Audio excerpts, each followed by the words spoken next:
Outside of the front screen projection evidence, which I believe nails the fraud of the Apollo landings, there is other circumstantial evidence that forces the conclusion even more in the direction of Kubrick directing the entire Apollo missions.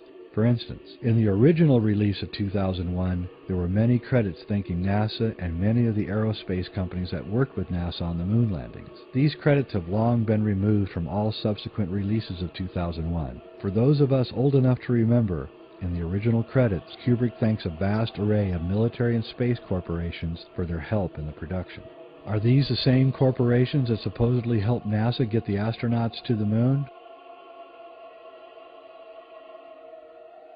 One has to wonder, what kind of help did they give Stanley, and for what price?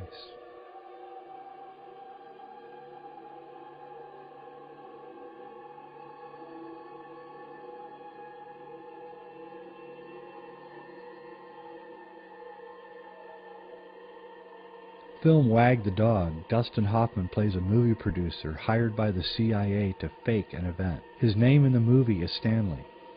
In that movie, Stanley mysteriously dies after telling everyone that he wants to take credit for the event that he helped to fake.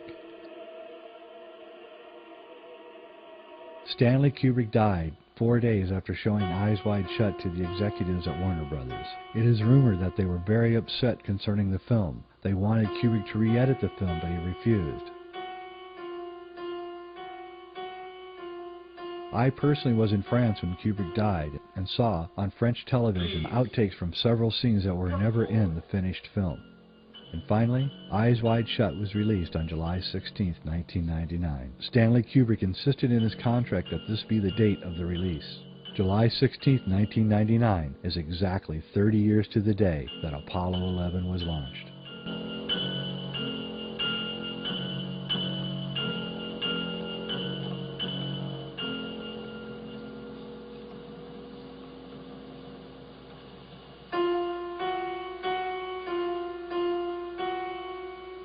May I have the password, please? Fidelio.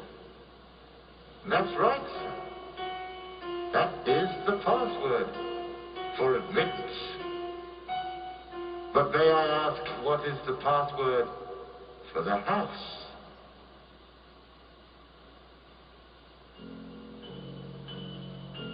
The password for the house. Yes?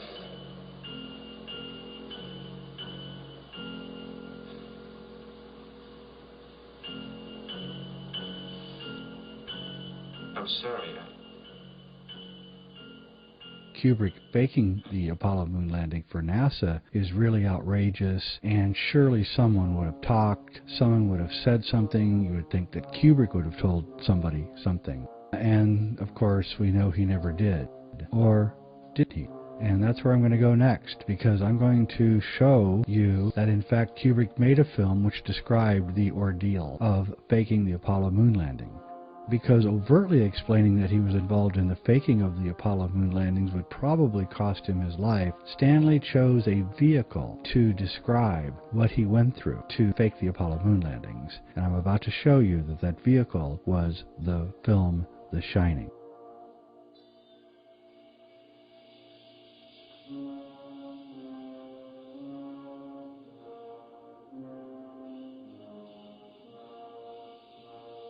The Shining is surely Stanley Kubrick's most misunderstood masterpiece. I use the word masterpiece guardedly because I've never really thought that The Shining was a very good film. At the time, in 1980, when I first saw it, I didn't like it at all. The way that Kubrick threw out so much of Stephen King's great source material and replaced it with a lot of things that just didn't seem to make any sense really bothered me. Hopefully, before I'm finished here, you will see that it is only when Kubrick dramatically alters the script from Stephen King's novel that we can begin to understand what Stanley Kubrick is trying to tell us in his version of The Shining. It should be understood from the beginning that The Shining is Stanley Kubrick's most personal film, outside of possibly Eyes Wide Shut. Before we are done here, it will be easy to see that Stanley Kubrick was only using Stephen King's novel as a launching pad, excuse the pun, to be able to tell us a completely different story under the guise of making a film based on a best-selling novel. He did this for a very important reason, mainly to save his life. But let's not get too far ahead of ourselves. In fact, Let's start at the beginning. There are two main characters in the film, Jack Torrance, played by Jack Nicholson, and his son Danny, played by Danny Lloyd. It is important to understand here that Jack and Danny are two aspects of Stanley Kubrick himself.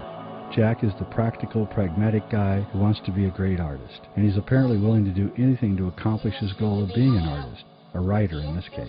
Jack, like Stanley, has black hair, he is idiosyncratic, and he even smokes the same cigarettes as Stanley, Marlboro. Danny is the other side of the great director. He is the childlike Kubrick. It is Danny who is the real artist. The Danny side of Kubrick is psychic, youthful, and sees things that no one else sees. Danny has a tendency to tell people things that should have been kept quiet. The opening of the film takes place with us witnessing Stanley's pragmatic side, Jack, cutting a deal with the manager of the Overlook Hotel.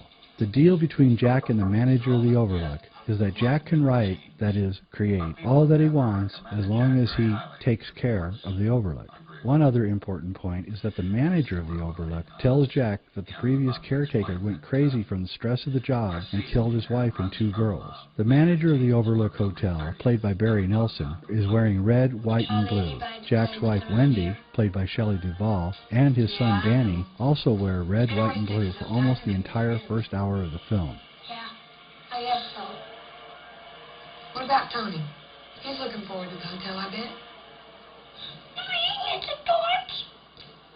Now, come on, Tony. Don't be silly. I don't want to go there, Mrs. Torrance. Well, how come you don't want to go?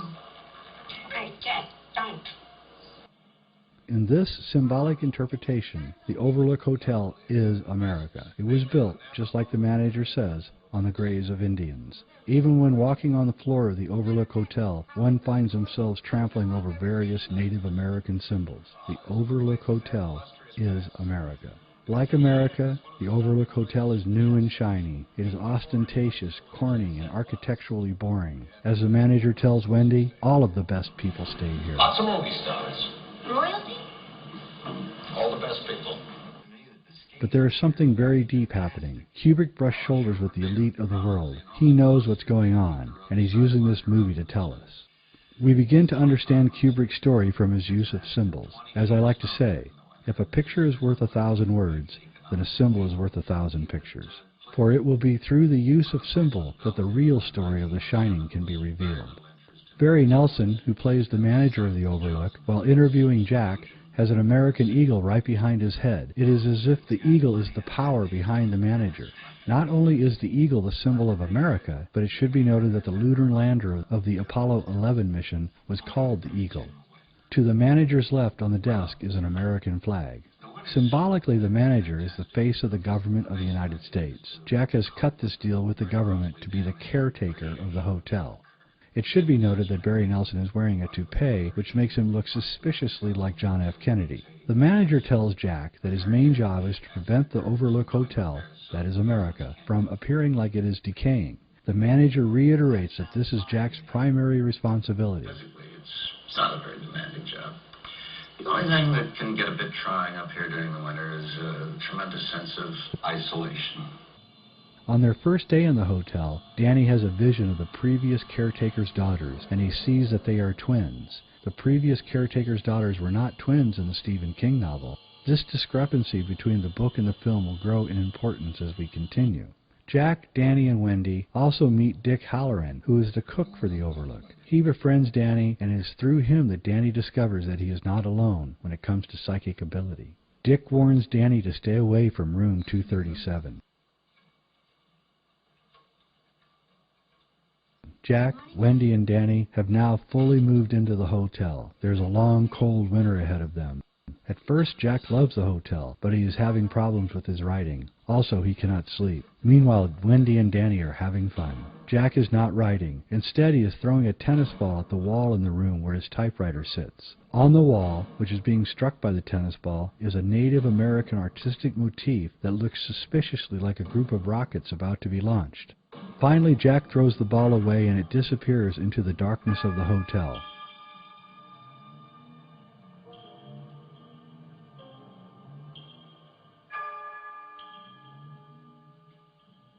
Jack walks over and looks down at the model of the maze which sits outside the hotel. He sees Wendy and Danny caught in the middle of the maze, totally unaware of the nature of the deal that he has cut with the Overlook.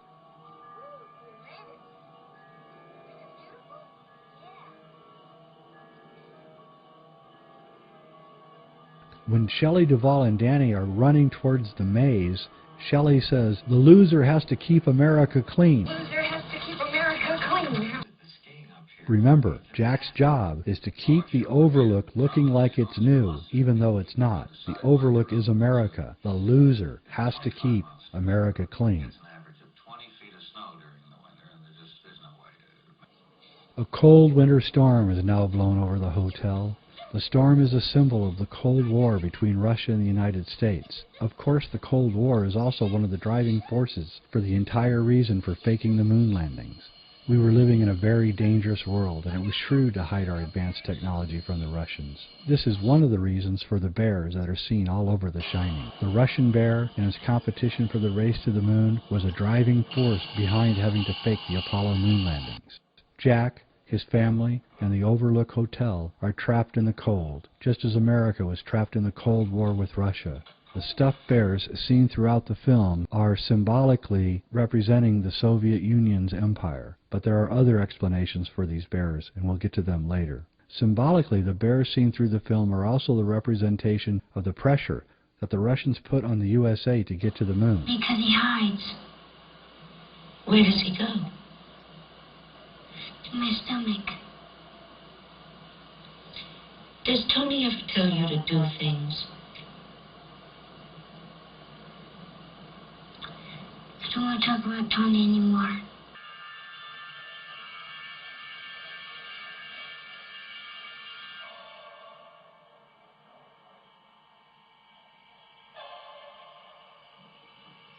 Danny is racing his tricycle down the hallways of the Overlook. Suddenly he stops and sees the twin girls at the end of the hallway. In unison they say to Danny, "Come play with us, Danny, forever and ever." Come play with us, Danny. Forever and ever and ever.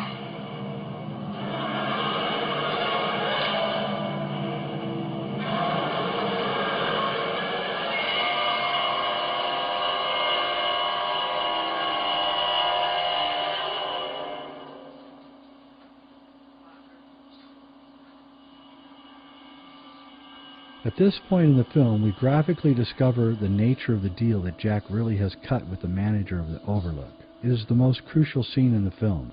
Danny is in a hallway playing with his trucks. Please note that the carpet has these strange hexagonal patterns in them with a long line in front of the hexagonal pattern. Now look at these pictures of launch pad 39 at Cape Canaveral and see that their launch pads look very similar to the patterns on the carpet that Danny is playing on. Also please note that Danny is playing with trucks, and it looks almost as if the trucks and everything are on the launch pad surrounding the rocket. But where is the rocket?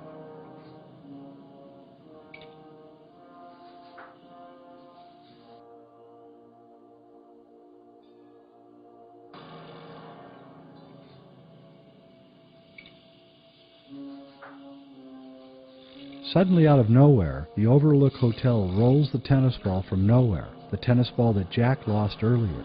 It is a gesture, and the gesture says, "Want to play?" Mystified by where the ball came from, Danny stands up, and the audience finally sees what the nature of the secret project is really about. As Danny stands up, the answer is revealed in an instant.